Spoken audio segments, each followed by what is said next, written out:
Firesprite is a British developer, formed by ex-workers of Studio Liverpool, which Sony closed in 2012. In fact, much of Firesprite's staff worked at Studio Liverpool, even back when it was called Psygnosis, including the 5 founders who've worked on games for every PlayStation console. And although they were founded only a year before the PS4 released, their first game was not only a PS4 launch title, but it was the pack-in game that came pre-installed, called The Playroom. However, The Playroom was primarily developed by Japan Studios' Asobi division to demonstrate the PS4's camera and DualShock 4 capabilities, with Firesprite just working on the visuals. We'll therefore discuss The Playroom properly during the Team Asobi deep dive, but for Firesprite, it must have been encouraging to see Sony willing to collaborate with them so soon into the developer's life, especially after the messy closure of Studio Liverpool. And this partnership would continue to grow with Firesprite's next project, 2014's Run Sackboy Run, for iOS devices. This was a free-to-play endless runner that had no real plot and was basically a way to advertise Little Big Planet 3, which released a month later. In fact, the game's biggest rewards were exclusive costumes for Little Big Planet 3. Although it did come to the PS Vita about 6 months later, neither version set the world on fire. Its critical reception was also only a 65 on Metacritic due to its repetitive gameplay. Still, it was good for Firesprite to ship their first game that was solely developed by them. And working on one of Sony's most popular IP only helped strengthen the relationship between the two in a low-stakes situation. Firesprite was founded in 2012. So the 5 of us when we started, the 5 directors as of now. We started as a nice little group of 10 people in our first office and quickly got to about 15 in our first year.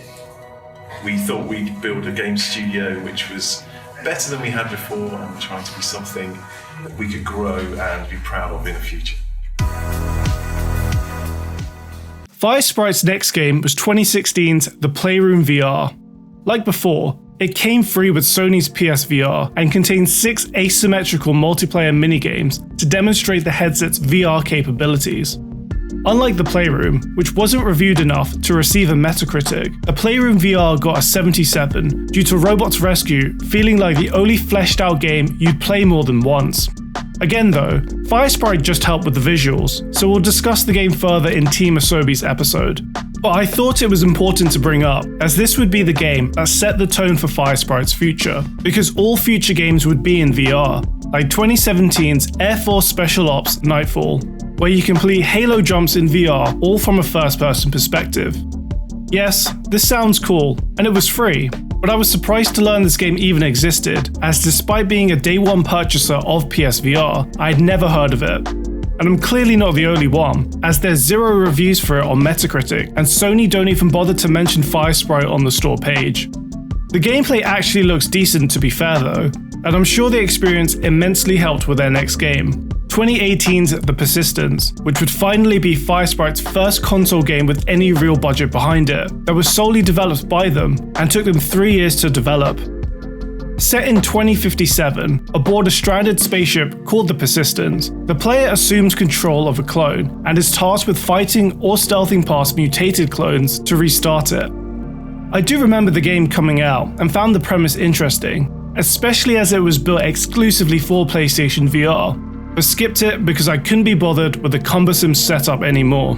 It was definitely the right choice, as a 78 on Metacritic isn't worth dealing with all those wires. Fortunately, Firesprite released a modified non-VR version in 2020 that released on all consoles and PC, as well as the Persistent Enhanced for next-gen consoles in 2021, which is the version I played. And well, let's just say I'm not surprised by the 71 on Metacritic. Though despite the mediocre score, Sony acquired Firesprite only a few months later.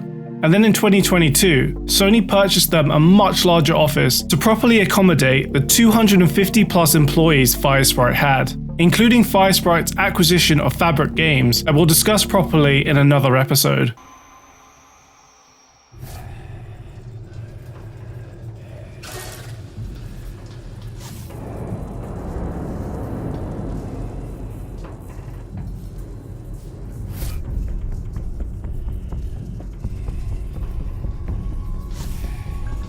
Aside from the move to a bigger office, nothing else of note happened to Firesprite in 2022. but they began 2023 releasing their most ambitious game to date, the PSVR 2 launch title Horizon Call of the Mountain.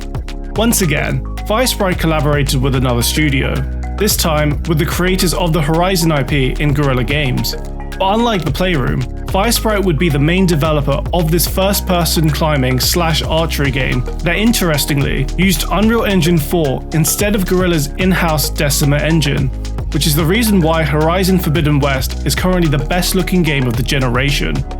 That's not to say Call of the Mountain doesn't look great though. In fact, the visuals and vistas were pretty much the only reason why it even managed a 79 on Metacritic. It certainly wasn't received as the premier must-have PSVR 2 experience Sony wanted it to be by critics or by players. For me personally, I've only put about an hour into it, despite getting PlayStation VR 2 at launch, as I've had a lot more fun with games like Creed and Pistol Whip.